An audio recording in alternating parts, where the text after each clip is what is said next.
Hey guys, what's going on? It's Jugs, and yeah, you can tell by the sound of my voice, I am definitely sick, and you guys don't give a shit about that though. I'm not gonna dwell on that for too long, but just know that if I sound congested, it's because I am congested, and if I cough anywhere in this commentary, I'll be sure to edit it out or do something. I don't want to break your eardrums or puncture your eardrums with my cough, literally inches away from the mic. But anyways, as you hear me fucking breathing through my nose and absorb all that juicy mucus. But this is some headquarters on firing range, and I'm not gonna lie, this is one of my better headquarters sessions. I'm playing with some, lovely subscribers. You guys can see their name whenever I look at the scoreboard. These are all people that are sub to me or that follow me on Twitter, because I don't know why, but some people follow me on Twitter and are not subscribed to me. But if you're not following me on Twitter, one of the few benefits that you do get as a follower on Twitter is that you get to play with me pretty often. I play with these guys pretty often, I'd say. Anytime they see me tweet, I usually accept whoever's the first to accept the invite or to send me a message on Xbox Live, and I'll invite you guys into the lobby.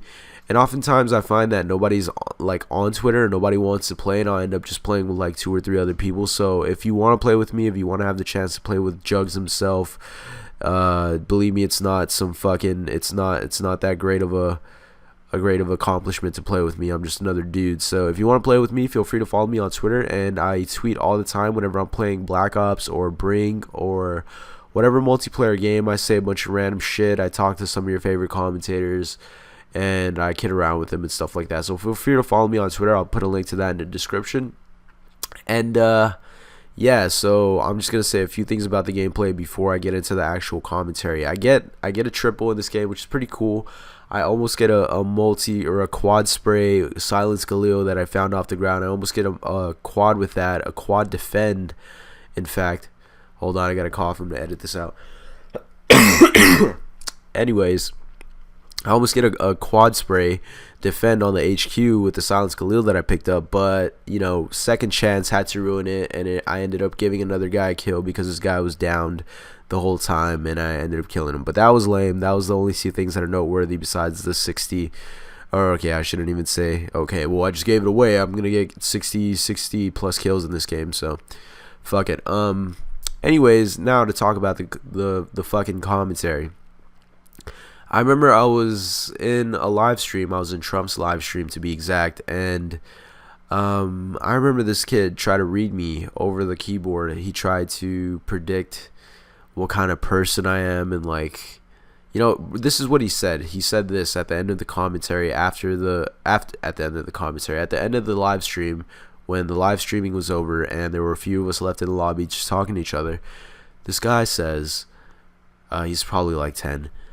Jugs, you hide your insecurities. You hide your insecurities behind your cynicism. And I was like, no. Do you even know what that statement means? First of all, I'm not cynical, and secondly, I don't have very many insecurities. And if I did, I don't hide my insecurities. That's just not who I am. And don't mistake me for an arrogant prick when I say that I have few insecurities. I just want to make that clear right now. I have a lot of issues with myself.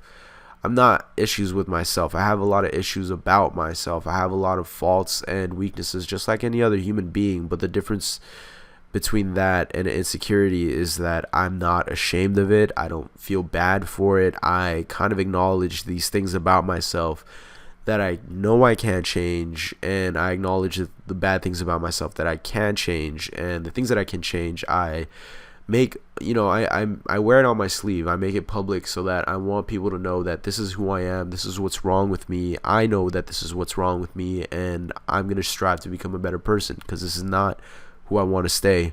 And that's why I don't have any insecurities, because that's my philosophy on my faults. So the fact that this kid tried to read me and was just like blatantly wrong about everything, every word that he said to me, made him really look like a jackass. But I mean, I'm not like mad at the kid. He's like 13 or whatever. He probably saw that on CSI or something like that, and he wanted to say it in the live stream. But anyways, his statement got me thinking about something, and the key word in there that inspired me to make this commentary was insecurities. And like I said, I have very few insecurities, and one of the insecurities that I actually do have is something that I'm very positive about, or something that I'm really sure that I share with almost everybody else in the planet. And the reason I say that, the insecurity that I actually have, is the fear of death. And I'm gonna get comments in this video saying, I'm not scared of death. Death. I look death in the face and laugh. Like, that's bullshit. Okay, this is the only way that you're not gonna be scared of death. Either you're crazy, you don't understand the brevity of what the word even means, what it encompasses, everything about it. You haven't been surrounded by death. You don't know death. You don't understand it. Or you're somebody that's lived your life to its fullest potential. You've done everything in your life that you've ever wanted to do, or that you've thought of doing, or you're content with how your life has gone. And usually that'll be a person in their late 50s and their 60s, somebody that's lived a full life. And if none of those things are you, then you're too young to understand what you're talking about. And I don't care who you are or what you say, you're gonna be scared to death. If you think you're not scared to death now, wait till you're looking down the barrel of a rifle, or somebody's holding a knife to you, and see if you don't feel a little bit of nervousness when that time comes, or if that ever happens to you. I pray it doesn't, but if something ever happens to you like that, you'll understand what I'm talking about. And I've had experiences with something like that. I mean, it's not really, well, fuck it, forget I even said it. Anyways, yeah, so the insecurity that I wanted to talk about was the fear of death. And if you guys have seen the movie Donnie Darko, you'll know that that's an amazing movie. It's one of my favorite movies of all time. It stars Jake Gyllenhaal, Drew Barrymore, Patrick Swayze, a few other stars, and it's a great movie about a teenager going through shit in his life that every teenager deems to be threatening or perceives to be scary. And obviously it's a sci-fi film. Not everybody fucking has a turbine fall in their room or whatever, but that's what it's about. And the main story, or you can take so many points from that story, but one of the main points of that story was his fear of death and how he overcame that. And like that movie, there's the thing that I fear about death is not that I'm gonna be taken out of this world. The thing that I fear about death is that in the end we all actually die alone. And what I mean by that is that we die, we're just one life on this planet. The world's gonna go on unflinchingly, unrelentingly, unaware of our existence as we just fade from this planet. And only a few people that are really close to us are even gonna feel anything towards our passing. And even then, they still live their lives. It just, I don't know. It's really scary to know that our lives, as precious as they are, or as precious as they seem to us, they really are insignificant and almost meaningless in the grand scheme of things. And that's the thing that scares me the most. So I bring this up because there's this thing called the Rapture Saturday. I don't even understand what it is, but apparently it's another one of those theories that the world is gonna end. And I don't believe it, to be honest. If the world's gonna end, there's not gonna be any doubt about it. It's gonna fucking end. We're gonna know it's ending.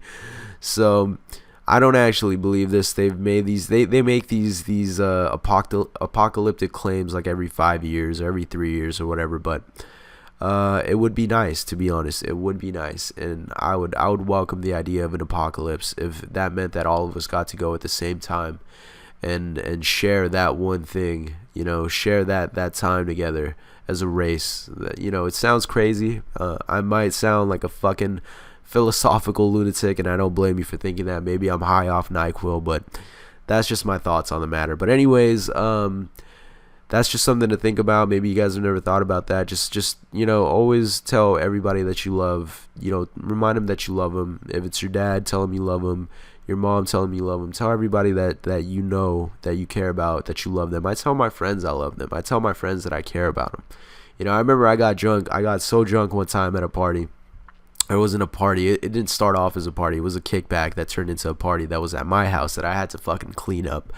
But I remember I got so drunk and I was smoking weed and I was drinking. So the combination, I can take each and just like feel nothing. I can take one of the two and feel absolutely nothing at all. But put the two things together and I'm gone. I had like a whole bottle of Hennessy, and then I had like a whole blunt, and I was just so gone. And I remember somebody was recording me talking, and they were like, on the video, I was crying, or I wasn't crying, but I was crying later, but. But I remember I was standing in front of the TV. My friends were trying to play video games, and I was smoking a blunt, and I had the blunt in my hand, and I was like, you know, guys, I fucking love you guys, man. I care about you. And I was like going on and on about how much I love my friends, and like I was like, if you guys died, like I'd cry for you. I would cry for you. And I was saying all this shit, and my friends are just laughing. You know, they were laughing, but I really did mean it, and I probably wouldn't have said all that stuff so stupidly in the way that I did. It's sober, but obviously a sober man's words is a drunk man's thoughts, and a drunk man's words is a sober man's thoughts. Sorry.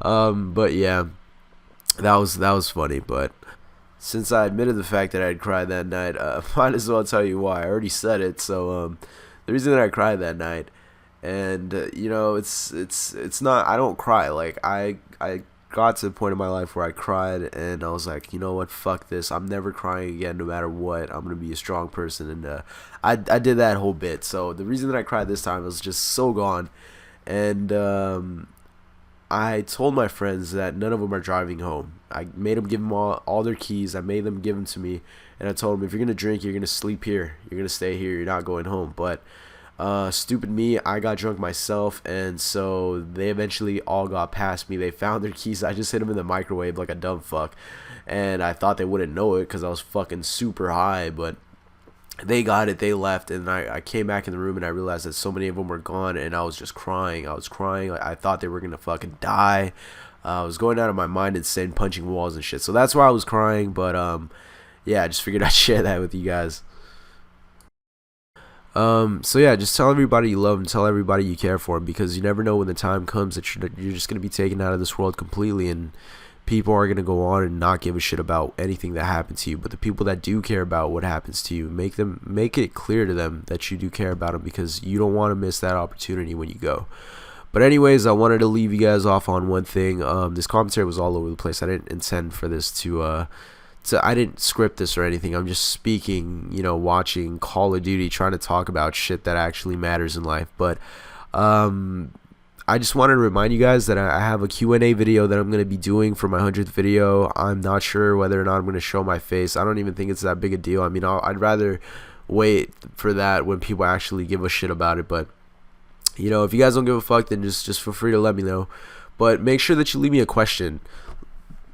Leave me a question here as well. If you didn't already leave a question on that video, or if you have multiple questions, feel free to leave as many as you want. I'll quote your name in the video, and I'll answer your question. Oops. So anyways, I'll catch you guys later, and I hope you guys have a great day. And as soon as I feel better, I will be making more commentaries and possibly more Dead Space. I keep saying that I'm going to make Dead Space videos, but to be honest, I get really fucking scared of playing that game. So I'll catch you guys later. Peace out. Have a good day. This has been Jugs. That was the longest fucking outro ever. Later.